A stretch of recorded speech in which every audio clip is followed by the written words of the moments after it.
So, good afternoon to our audience and our listeners today, and I welcome you to today's episode of Build Your Business with your host, the Chief Fire Igniter, the Alchemist, the People Connector, and the People Magnet, Athi.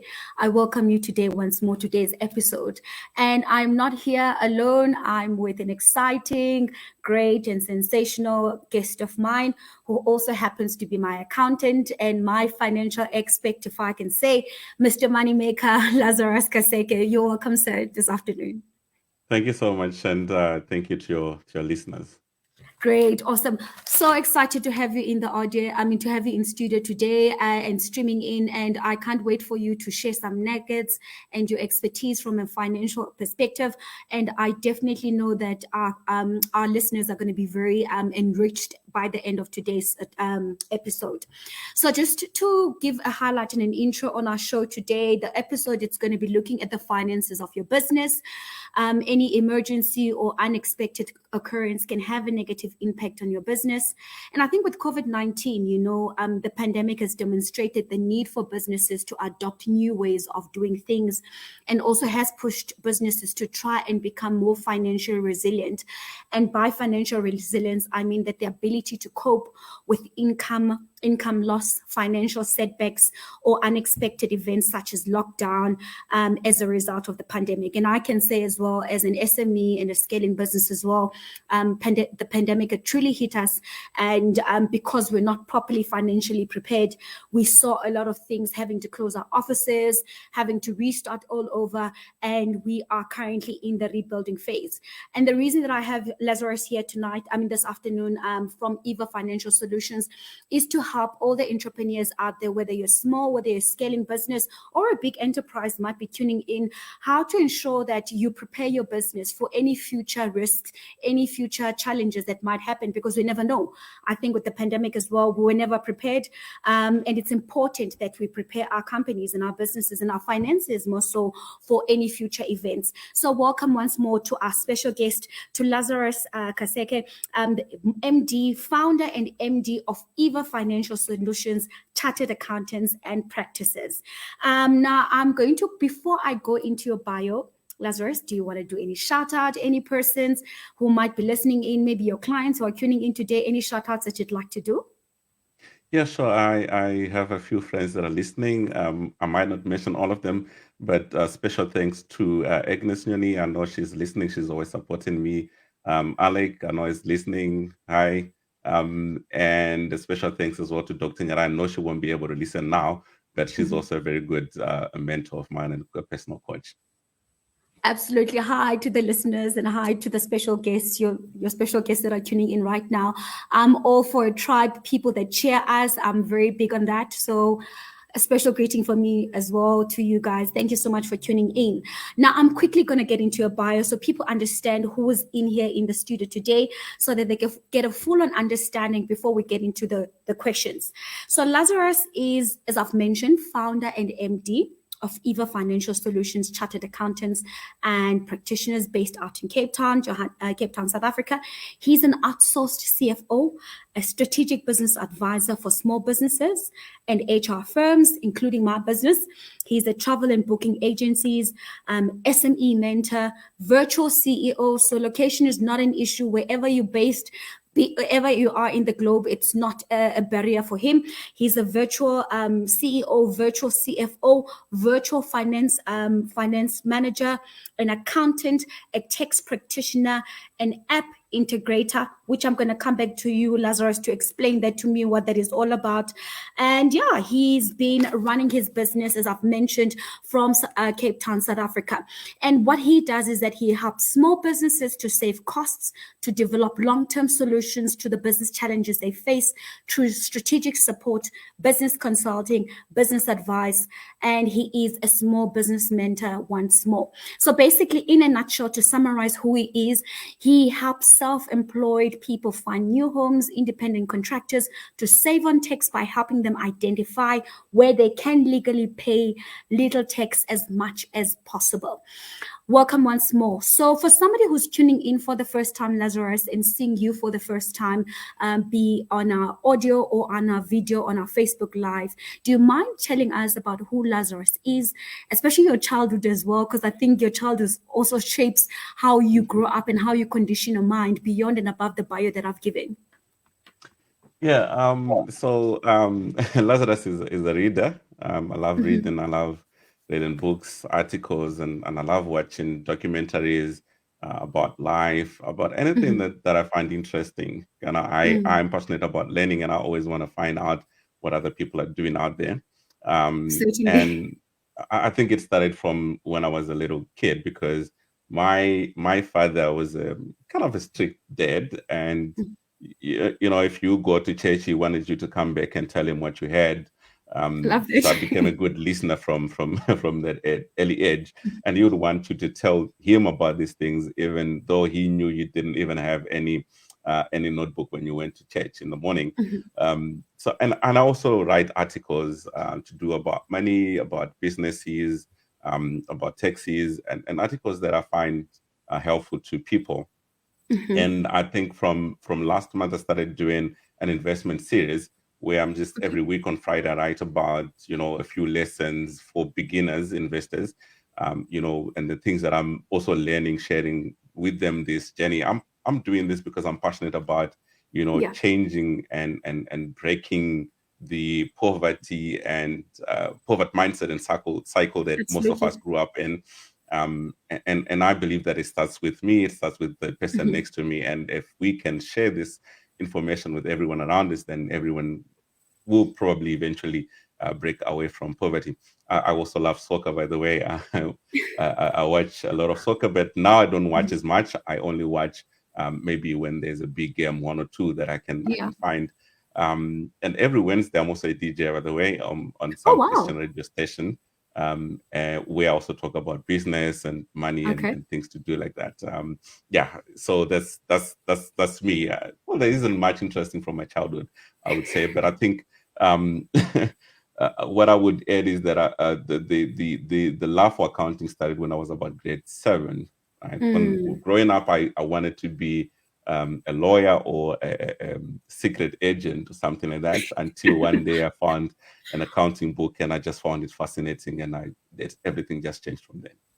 And we thank God for your love of reading books. And I mean, it has translated you to be the man that you are today, quite passionate in Yeah, writing. And I really love your approach in business, Lazarus, in terms of that you're very educative in your approach. It's not your typical hard knocking on the door of like, I'm an accountant, I'm doing business, can I help you with your books? But you educate your clients or prospective clients before they eventually come on board. And especially, you're right, changing our narrative and our thinking, especially as Black communities, because I think there's a lot of education that needs to yeah. go in, into understanding of finances and changing our financial mindset as well. That's awesome. Now, coming to the books, and your inspiration, who inspires you and what are you currently reading? And perhaps any valuable books that you can recommend to our business owners that are currently listening in right now? Yeah, sure. I find inspiration in a lot of things. Sometimes nature itself, Okay. right?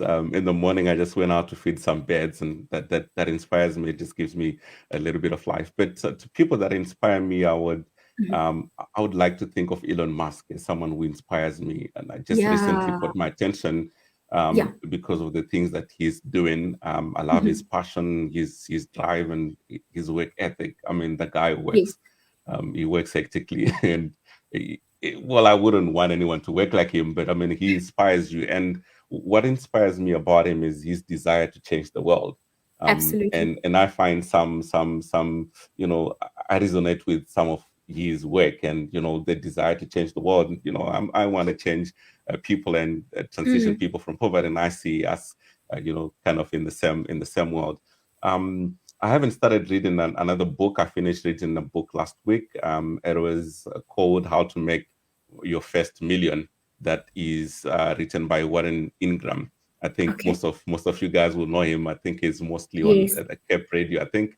Uh-huh. Um, And it is a book about investing and saving, and it's just teaching you and also sharing stories of other people that have made their first million and now making more millions out of that. I found that very, very interesting. The next one that I'm going to read is a book called The Black Box Thinking. That's a book by Okay. Matthew Seed. Mm-hmm. And I want to read this book because the black box comes from the aeroplane's black box, Yes, right? yes. And how it Mm-hmm. functions. And it's just basically saying, well, this book is about understanding our failures and how we can take our failures in order for us to Mm. improve. Mm, And mm. that's what I'm going to read. So I think that'll be the first book that I would recommend for business people, because it's one of those things that we need to do to learn from our failures and to develop Absolutely. from them. Other books that I think I found very interesting, just a few. I'm not going to give a long list because otherwise we take a whole day. Uh-huh. There's another book I read. It's called Poverty Proof: Is Your Thinking Mm-hmm. Keeping You Poor? This is a Mm. book by Douglas Kruger.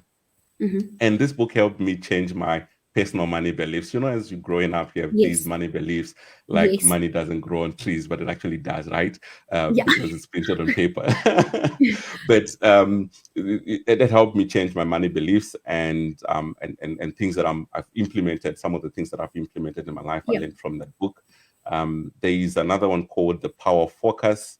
Um, it's a book that helped me to improve my personal efficiencies and Mm-hmm. also to get rid of some bad habits that were preventing me Yes. to function at my best. Like cutting down Another on the very soccer. yeah. Cutting down on the soccer. I'm only now watching the big games. Cutting down on the TV. Yeah. Not untying my shoelaces when I take them off. Yeah. Those Yeah. silly things, but that also Mm-hmm. cost you money, right? Because you're damaging your Absolutely. shoes. Another book is A Virus Proof: Your Business 50 Ways to Survive the COVID-19 Pandemic. Mm. And I think some of the things that he mentioned in this book, and this is a book by Douglas Kruger as well, by the way, is someone that I've taken in as my mentor, even though he doesn't know it. My Yes, I've mentor, got because I those read a as lot of well. his People books. there. Right. And I think even though he was talking about the pandemic, I think most of the things that he mentions in the books and the 50 ways to survive the COVID pandemic goes beyond COVID-19. And it's a Yeah. good book to read if you run in a business. Mm-hmm. Another very good book to read, which I started and didn't finish, but Mm-hmm. that I'm going to go back to, is a book by Simon Sinek, Yes. and it's called Start With Why. And he gives very good examples of companies that sell their why instead of the how.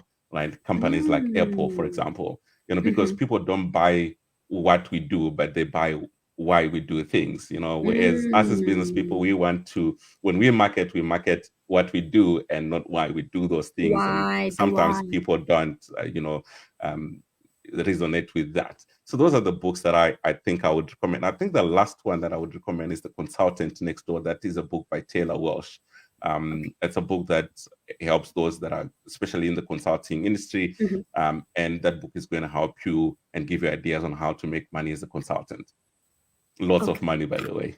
You are a walking vault, like a walking library. I can just imagine just to unpack, and I can't wait to dissect your mind as we go through all the questions.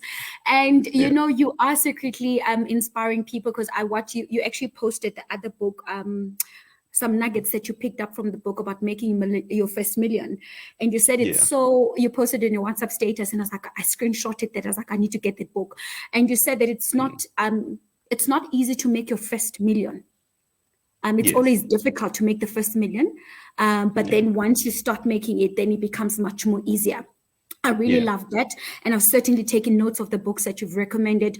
I definitely want to Mhm. also recommend to our listeners today that definitely build up your library. Don't make them sit Mhm. there. Just read and enrich yourself as much as possible, because power is knowledge. Now, Lazarus, I want Yeah. to come back to the part about your journey. You are in business, but prior to being Mhm. in business and starting up Eva Financial Solutions, what Mhm. has been your journey prior to that? Your transition as well from corporate, I assume, and coming into business, and what are the lessons that you've learned thus far from the marketplace and in both in corporate as well? Yeah. Okay. Before I answer that question, I just want to take you back to a comment that you mentioned, where you Mm-hmm. said, knowledge is power, and Mm-hmm. people read books and all of that stuff. I would like to extend that phrase to say, knowledge is not power unless you actually put it into practice. And this is what Ah, we miss when we read books. And we read books and we just say, yes. hey, this book was very Application. interesting. But you don't Yes. actually take necessary steps to change your Mhm. life. I mean, after reading the Power Focus, I went in and said, what are the behaviors that I need to change on, and what is it that I Mm, need to actually do, practical steps mm, that I need to do in order for me to change and become a better person. So that's very important. Right, going to my journey, I think I've written quite extensively about my personal journeys on LinkedIn. So your listeners mhm. might also, if they want, go back to my personal LinkedIn and find some of these articles. Okay. But I think what has driven me, because my father is also an inspiration to me, what has driven me is Mhm. what he said to me when I was still young. He died when I was still young, but I remember some of the things that he said Mm. when I was still young. One of the things, crazy as it sounds, was to say, he took me and he said to me, look at this house. He finished building his 7-bedroom house, and he says, look at Mm. this house. And he says, this is my house. If you want your house, you must work for it. And, Wow. and and the other time he came back from work, in the middle of the day, I'm playing, I have dust all over, and he just says he's left employment and is now going to do things on his own, because he Mm. believes now he's giving his blessings to someone else. So those things stuck with me, and I was growing up, and I've Mm. always thought about those things. And it got to a point where along the journey I decided, well, it's also time for me to start my own things, Yeah, right? But the trigger wasn't what I had. The trigger, sometimes you become comfortable in the things that you do, um, absolutely. and something happens. The egos sometimes make the little ones uncomfortable in the nest so that they Yeah, can learn to fly. And I believe that sometimes God does that to us as well. So when I yeah. was working, I became comfortable, but I started suffering from burnout and the pressure and all these things. And I Mm. thought, well, the things that I can do to address the situation, go to my bosses, to my manager, complain about this, suggest this and that, and things didn't change. And I thought, well, I think my health is more important to Yeah. me at this stage than the money that I'm getting. I'm just going to leave without, and I left without a plan. So Mm.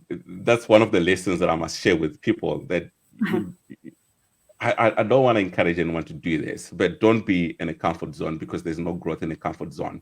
But Love also, it. do not leave your employment without an alternative plan, because you might get your fingers bent, right? Mm. And your health is more important. Your mental Absolutely. well-being is also very important than anything else, right?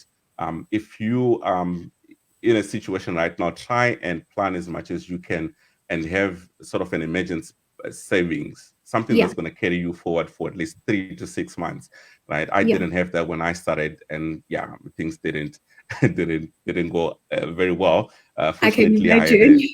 I had an overdraft that carried me, but still, that is not a good thing as well, because what if things didn't happen and then I have an overdraft that I must still pay, right? Absolutely. Another very important one, your boss is not your friend or brother or sister, right? At the end of the day, your I boss is love just that. And there it's a to hardcore truth. Yeah. it's hardcore, but it is the truth. Your boss is there to look out for his or her own interests, right? You Mhm. need to look after your own interests, and that's one of the things I was asking myself. And I actually said to my boss one day, what will you do if I were to come to work and then I have an accident and I lose my hands? Are you Mm. going to take care of me? And they didn't have an answer. But so it's one of those things, right? If you're running your own business, remember to maybe we'll chat about this later on, to separate your personal life from your personal finances from your business, 100%. because those two do not mix. If you mix them, one of the two is going to suffer, right? Absolutely. And start thinking and planning about retirement now, right? Don't leave it Mm. until too late. um yeah, well, maybe we'll chat about that. I don't want to take too much time talking about Mhm. these things. Some of the lessons is that, treat your staff very well, because those are the people that are carrying your business. They're your number one asset in the business, Yeah. right? Mhm. Don't put profit before people. And by people, we're talking Mm. also about your clients. Don't put money Mm. before your clients. Don't put money before your staff. And your staff comes before your client, by the way, because the way you Mm. treat your clients will ultimately filter through to the way your staff treats your clients, and that will affect your bank account at the end of the day. And you spend most of your time Yeah. at work, And True. so you have to make that place a beautiful work for you. And at the end of your 100%. working life, you're going to come back to your family, right? And if you don't treat your family right, and if you don't give them your time, by the time you come back to them, they won't be there for you. No, so powerful. I hope our listeners are definitely taking, all the information that you're sharing in. It's a mouthful. I think I'd love to encourage our listeners anytime they come in on our show is that they would have a pen and a book ready, because it's a lot of stuff. It's like we're sitting in a lecture room and we're getting all these powerful lessons just within an hour, space of an hour. Now, and you touched on something so powerful in terms of having an exit strategy, have a plan. And I think it's an area that many of us, and especially I love taking crazy risks, but I've learned and I've come to learn, that Yeah. it's important to have a plan. There's nothing wrong with wanting to exit, but what is the plan that you have in place? There's Yeah. nothing wrong wanting to start a business, but what's the plan that you have in place? Now, I want to come into this partner, Lazarus, in terms of what have been those plans or the formulas that you've used to build up your business, Eva Financial Solutions, Yeah, and this from is a the very good mistakes that you've question. learned from as well. That's a very good question. And one of the things I immediately learned before I even started a business was to create a business that Mhm. is able to run without me, right? If I I love were that. to move Yeah. away from the business, will my business be Mm. able to survive without me? Will the people Mm. that are working for me be able to carry on without me? So the first formula would be building that institutional knowledge. I spend Yeah. a lot of time building what I call my internal library, right? Hmm. This is documenting my strategy, documenting what we believe in as a business, what I believe in as a person. If I come up with if I come with a process, I need to document that for the next person, because we don't want to keep saying, how did we do this, or how Yeah. can we do this, right? Yeah. Develop this institutional knowledge so that the business is able to survive without you. Hmm. The second important one was the onboarding process, bringing in new clients, right? How Hmm. do we do that? How do I bring in a new client? What are the questions that I ask? What are the things that I need Yes. to know about this client? And I've experienced that with you, very meticulous, very Yeah. detailed in terms of having the full on client understanding before engaging with the customer, just to understand their Yes. needs. Yeah. Yes. Yeah, because we found that if that process is not done right, right, Hmm. the whole journey, the whole customer service journey is broken. And Yeah. at the end of the day, you might end up losing that client. The third formula, I think, was to document our values. And this is something that you will learn from almost all the successful people. There are some things that they believe in, and if you ask them at any time, they will tell you this is what they believe in. And even if they don't tell you what they believe in, how Mm. they carry themselves and how they interact with people show what they believe in. So Mm. it was important for me to articulate and to document what these values are and what we stand for as a business, what I stand for as a person. The fourth, I think, is was in the belief in excellency, right? To say, Okay. well, in the things that we do, we have to do it to the best of our ability. And if we're going to Absolutely. accept something, we have to have the capacity and the skills for us to do that. And Yeah. you often hear say we deliver on what we promise. And therefore, if something comes along and we know that we're not able to do this, so we won't accept that engagement, because we know that we won't be able to deliver on our promise. And Yeah. I think the last one is our belief in technology, right? The use of Okay. technology. And you asked the question of mistakes earlier on. I think that is one of the Mm. mistakes that we made in the beginning, because I'm Hmm. so passionate about using technology. I went on to take on some technologies that were necessary for the business, but Yeah. what the business could not be able to afford at that particular point in time, because you were still starting. And this is something that I would give to people as a lesson and say, hey, there are amazing tools out there, but try and Yeah. find the free and affordable ones as you Yeah. start, and then as you grow, start getting those beautiful technologies that will help your business grow and do things more efficiently. Powerful stuff, Lazarus. Creating a business that will be able to run on its own without you being there. Developing institutional knowledge like an FAQ where everybody can go to and pull out the data. The onboarding process for each client, which I believe you make it tailor-made and very bespoke for each client's need. Documenting the values, what you stand for, what the business stands for, and the belief in excellency, belief in technology, finding something affordable. And you're correct. I believe that many of us have made very poor financial decisions where we want to grow so quickly and then later it hits us and you'll be like, you can't afford it later on and you have to cut off on certain things. So amazing stuff that you mentioned there. Now I want to come into the part, going back to COVID. I always say it has been a rude awakening, but at the same time, I believe that it has changed our perspective, both personally and in business as well. Are there anything from your side, any perspectives that you've changed since COVID-19 has took place and for your business and personally as well? So an interesting question, Athi.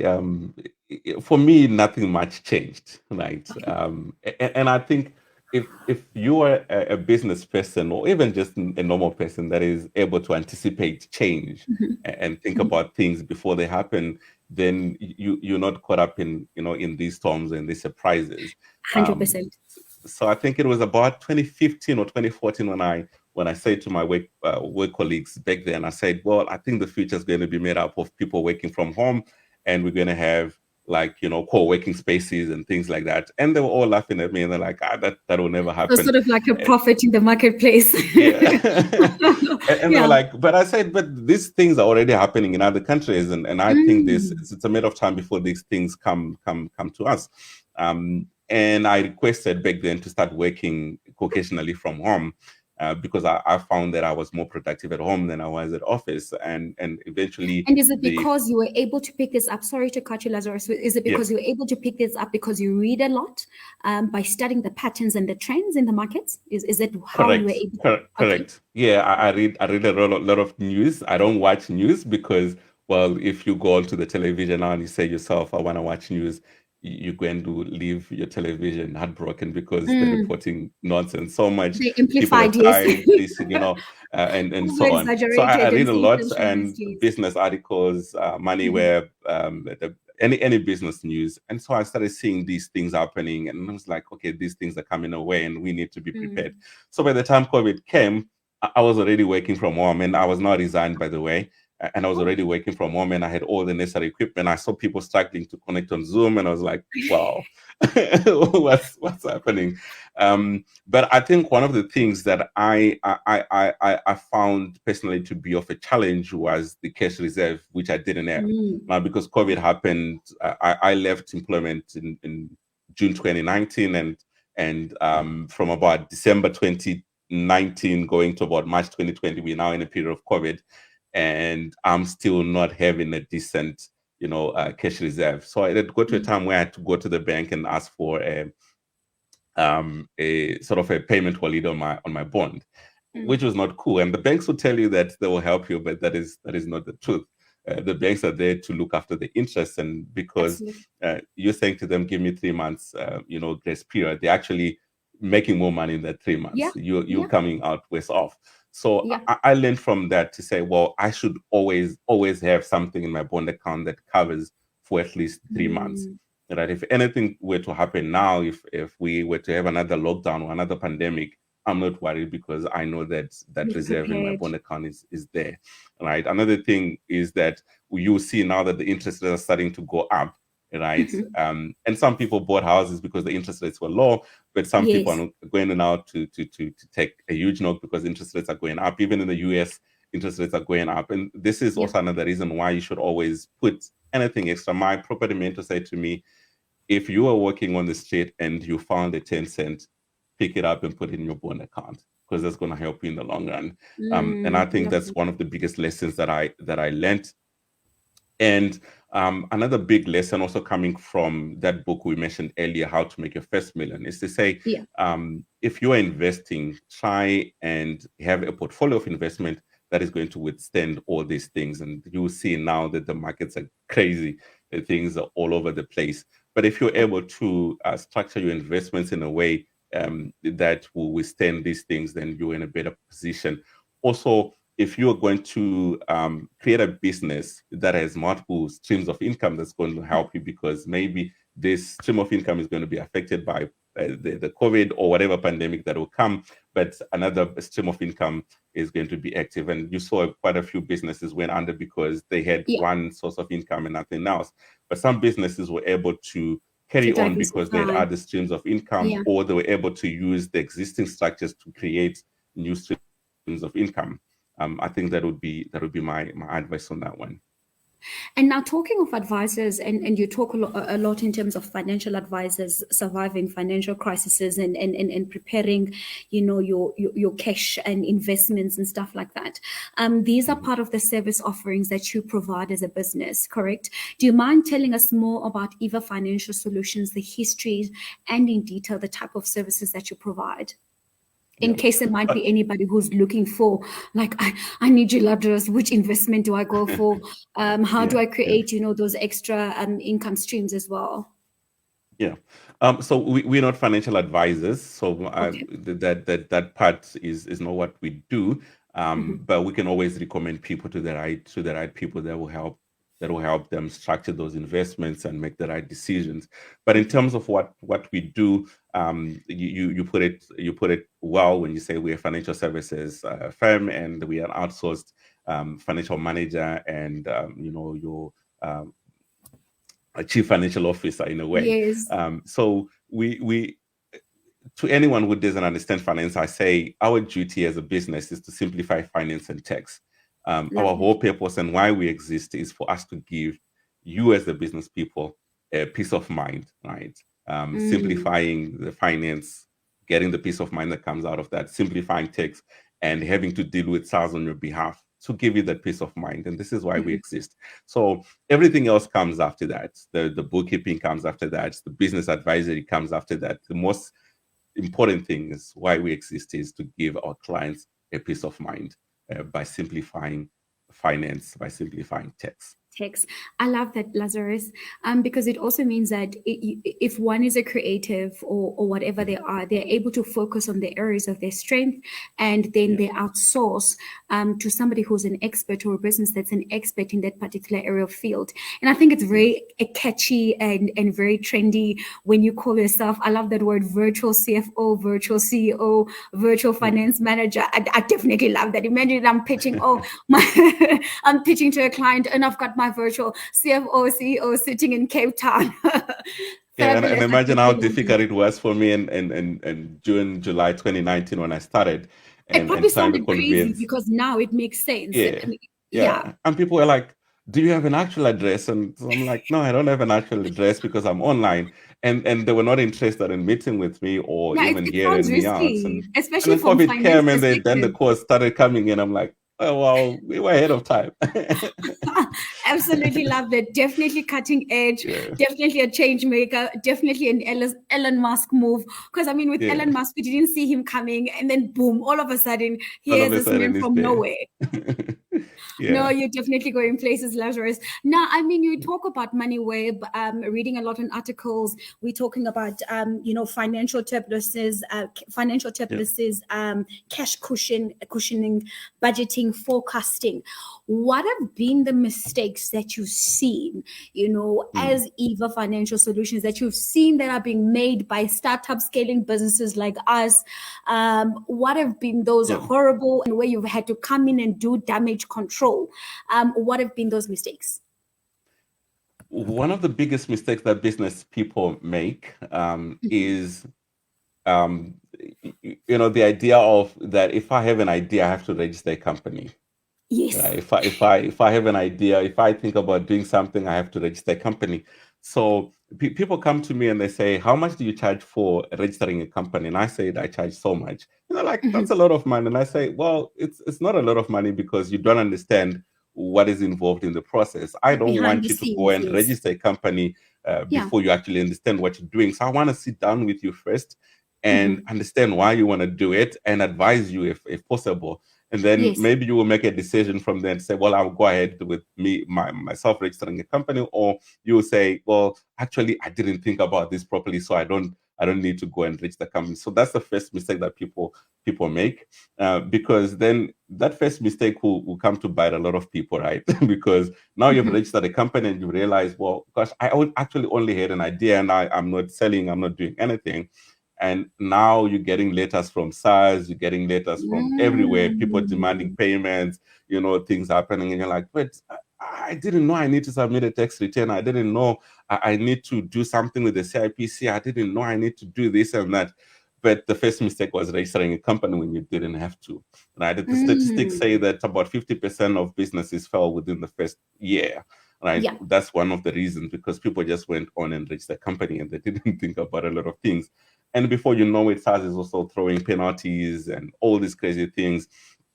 We had a business that came to us a few months ago. They wanted us to help them deal with SARS, because now they were in a situation where SARS was demanding over 100,000 in penalties for not submitting tax returns. But they decided, well, this business is not trading, so we don't need to do anything. But SARS says, well, but you have an obligation to pay and submit taxes, and so we'll punish you with all these penalties. So we dealt with that, and eventually we managed to sort that out. Another mistake is not being able to separate their personal finances from business finances. It's my business, and therefore the money that's coming into the business is my money. And before you know it, that business is is going under. And one of the things that happen with this is, because along the lines you might find yourself wanting an investor, right? Yeah. And when you take a lot of money from the business as a business owner, right, that business becomes unattractive to any investor, because they're like, if we put money into this business, this person is always going to take this money out and finance his own personal life. So if someone wants to take money out of the business, they need to decide on a salary that they need to give themselves.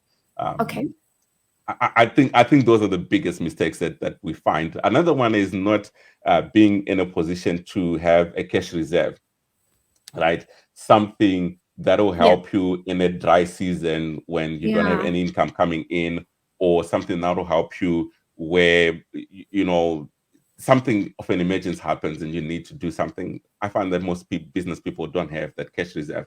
You need to, when you're starting, you need to have at least, call it 6 to 12 months of your expected revenue as a cash reserve. So if you're going to expect yourself to make 2,000 rand every month, in the first 12 months you need to have 2,000 times 12, so you need to have 24,000 saved by the end of the year, right? So that if anything happens, then it's a complicated mess. I don't want to confuse people, but the bottom line is you need to have something in your account that will cover you for the next 6 months if nothing happens. If we're going to look into another lockdown for 6 months, there's no income and no revenue, you need to be able to survive.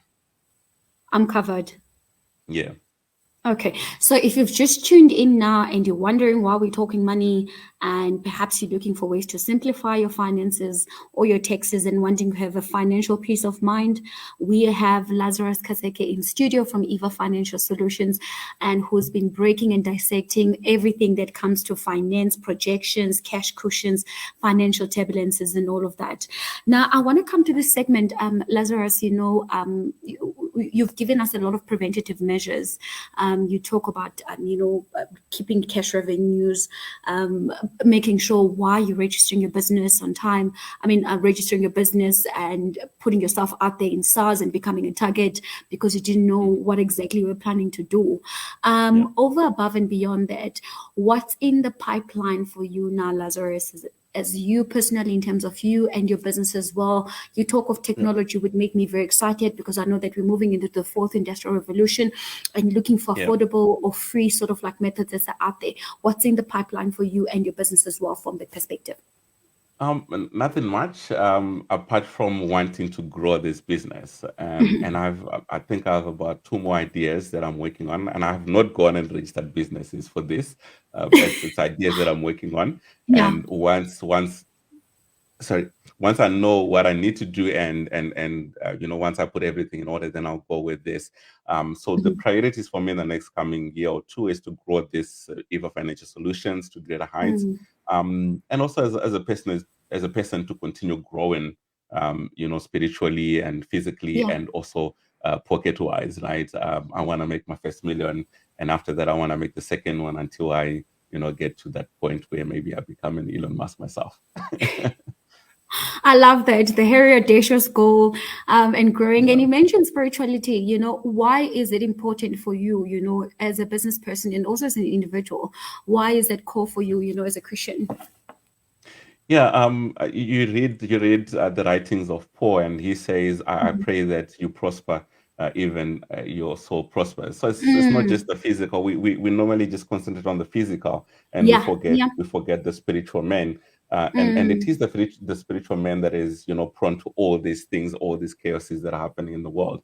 But we need to protect ourselves from all these things that are happening in the world, Mhm. and to know that we're not of this world at the end of the day. So if I were to just expand this, my day starts with the morning devotions. Right? I wake up, I sit at my desk, I read 4 chapters from the Bible as a Christian, Mm. and then I pray for my day, and I pray. I even prayed for this even interview before even we went to it, Wow. right? Because one of my leaders told me that you need to pray for everything that you do before you do it, Absolutely. because Yeah. things can go wrong, right? Yeah. Because Yeah. um, and from the very first book, it says in the beginning, God, right? So Yeah. And before he you do speaks. He anything, speaks. Yeah. He yes, and commands. he He speaks. speaks. So Mm. um, everything that we do, we need to put him first. And I think I recall another verse that says, "Remember the Lord your God, for it is He who gives you the strength to accumulate wealth." So we can Absolutely. talk, we can learn, we can read books, and we can do all these things, but everything is ultimately from our Creator, not no The one else. core, the fundamentals. I love Yes. that. Yeah. Very powerful. And I think it's very powerful as well for any, entrepreneur who might have felt discouraged, have had huge financial losses and Yeah. all of that. Besides trying to rebuild, but going back to the core, the blueprint, who is God, our fundamentals, Yes. and speaking into our day, which is something very powerful because business as well, I believe that business is spiritual, Yeah. more than physical. We can do all these business activities, but if we don't Yeah. have that spiritual component right, all our Yeah. efforts are in vain. And Yeah. going back as well, touching back again to somebody who might have experienced major financial losses, collapsed, doesn't know how to rebuild, restart, in trouble with SARS or whatever the case might be. Any other suggestions or advices, preventative measures maybe that you might have in place for somebody who's tuning in and trying to, like, I'm trying to rebuild, I'm stuck, Mhm. I've got debt and. Yeah, no, definitely. Before I do that, I just want to mention something, right? Mm, You reminded me when you're making the comments, and one other important thing, as a person and as a business, for me is an element of giving, right? We need to be yeah, giving back, yeah. to your community or to the people around you. And I know I have read a lot of people that say, well, I'll not give to the church because the church is taking a lot of my money. But Yeah, yes, yeah. that's fine if you feel that way. But if you looked around you and considered the people who are living around you, people that are less fortunate than you Mm, are, and giving back mm. to those, and I found from the books that most of the books that I've read, most of these writers are not even Christians, but they talk about giving, Yes, and yes, and I see how their life develops from that giving alone, most and this certainly. is something that we need to do. Now, going back to your question, how do we help someone who is in a financial mess and who wants to get out? um, Look, start where you are and with what you have, right? Mhm. Seek help. That's the most important thing. Seek help. Mm, If you're struggling paying off your debt, talk to your creditors and say, raise your hand and say, hey guys, I'm in a financial situation here. If mm, you are in trouble with SARS and you're not able to pay them, raise your hand and say to SARS, hey, I'm unable to pay you. Is there mm. anything, is there a way that you can help me? Can I make an arrangement? Are you able to Yeah. write off my dates? How can you help me? And Mm, then take some time to sit down with yourself and ask the important questions. How did I get there? All right. And mm. what is it that I can do for me to be able to come out of this? Remember, I gave you an example of what happened in the COVID where I couldn't pay my bond and I had to ask for 3 months. I had to sit down with myself and say, how did I get to this point? What is it that I can do for me not to go back to the bank again and say, give me Mm, 3 months payment holiday? All right. So we mhm. need to have these honest conversations about ourselves, with ourselves, and say what are the behaviors, the money behaviors that I am as a person I doing love that I that. need to I change, love right? that. Um, Yeah. Maybe. maybe when you're stressed, you take your credit card and you go shopping Yeah. without even noticing, right? You need to Yeah. think And not about those conscious things, about and it. Yes. you need to think about those things. I was reading again in another book. One lady lost her husband, and she thought she was doing fine. But when they looked at her statement, they found out that every day at 12 o'clock she was going to the filling station to buy chocolates and sweets every Mm. day, right? And over a period, she was not spending a lot of money or anything, but every day she was going to buy these things, and over a long period of time, it was now a lot of money because of that sort of seemingly a simple habit, Yeah. Something right? small. Yeah. Something small. So you need to have this honest conversation with yourself. And if you're married or in a committed relationship, you need to be having this conversation with your spouse, right? And you Mm. also need to be having these conversations with your children. We need to teach our children how to manage money, and we need to Mm. teach our children as well how, some of these decisions that we have made will impact their lives and their Mhm. financial. But the most important thing is ask for help. Raise your hand and ask for help. What's the worst thing that can happen? Someone might say no, Yeah. but will life end? No. Keep knocking, No. and eventually someone is going to say yes. Powerful. I definitely love that. We are living in times where there's social media communication, all forms of communication, but one element that we are missing is the financial communication, be it with ourselves, our patterns, like you've mentioned, very powerful, our Yeah. money patterns, our money behaviors, which we need to sit down and reflect on how did I get myself here and why am I Yeah. spending my spending patterns as well. And Yeah. also, very powerful, something that you've said that if you're struggling and you don't know how to come out of this rabbit hole that you are in, seek for help. Have Yeah. honest conversations with your creditors, because many Yeah. many a times I think we've also been taught as well from how we're Mhm. brought up, run away from your creditors, Yeah. make up some stories, and we're not having honest Yeah. conversations, and the only way Mhm. that's going to get you out from where you are is being Yeah. honest. Honesty starting with yourself and then the people that Yeah. are affected by the decisions that you've made. Yes. Lazarus, it's been so sensational and very powerful, the information that you've just shared with us today. Once more, somebody who's looking to connect with you, looking for, for you to help them from a financial perspective in terms of the business, their balance sheets and all of that income statements, etc., their Yeah. taxes as well with SARS. Where does one get hold of you? The articles that you are writing, which I think that are so powerful and much needed at this time. How does one connect with you? So most of my articles are on LinkedIn, and most of the content Okay. that I share was on LinkedIn. So people looking to connect with me would connect with me on LinkedIn. My name there is Lazarus Kaseke. My surname is Kaseke. I'm also Mm-hmm. on Twitter. It's also Lazarus Kaseke, but it's at Lazarus_Kaseke. That's where most of my stuff is as well. But I'm mostly very responsive on my WhatsApp, my business WhatsApp number, which is 021-823-9684. And well, yeah, all of my articles on LinkedIn. There are other platforms like Medium, and I think I have another blog which I called the FinTech's Opinion. Mm-hmm. But all of those will first come on LinkedIn, and then you will see them in the other platforms. Superb. So Lazarus Kaseke on LinkedIn, Lazarus_Kaseke at Lazarus_Kaseke on Twitter, and Yeah. then the WhatsApp number or the contact number, it's 021-823-9684. You forgot to give us your website. What's your website handle? Oh, my website is Mm-hmm. evacfo.com or evafinancialsolutions.co.za. Both will take you to the same Great. place. Yes. Superb. Thank you so much, Lazarus. Any last remarks to our audience, somebody who might be tuning in, or your the guests, your family, your friends that might be tuning in? Any last remarks? Last remarks, because I'm passionate about saving and investment, so that'll be my last remark. Make an effort to save, but saving alone is not enough. You start with earning, so make sure that you have multiple sources of income. I often look at this as having a chair with five legs, right? So that if Mm-hmm. one leg breaks, you're still able to stand to sit on your chair Yeah. because the other four are still working.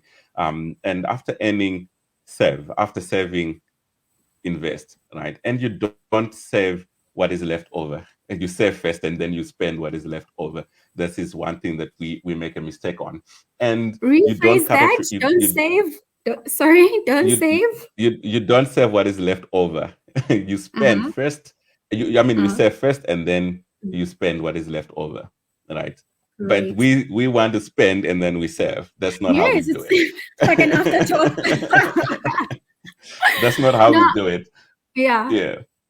Okay. And yeah, the most Lazarus. important thing is, oh, Mhm. sorry, just one last remark. The most important thing, and what I found is people want to, cut down expenses in order for them to afford something. I feel that it is more correct to create more income and leave Mhm. your expenses the same. So if you get a bonus, don't increase your expenses. Rather save what is it you're getting from your bonus. I hear you. Absolutely love that. Yeah. I mean, people are looking for ways now to even cut down on the oil, which has been so expensive, and looking for other cheaper alternatives. Very Yeah. powerful. I have been truly enriched by today's conversation, and I believe as well that our listeners that are tuning in have been truly, truly enriched.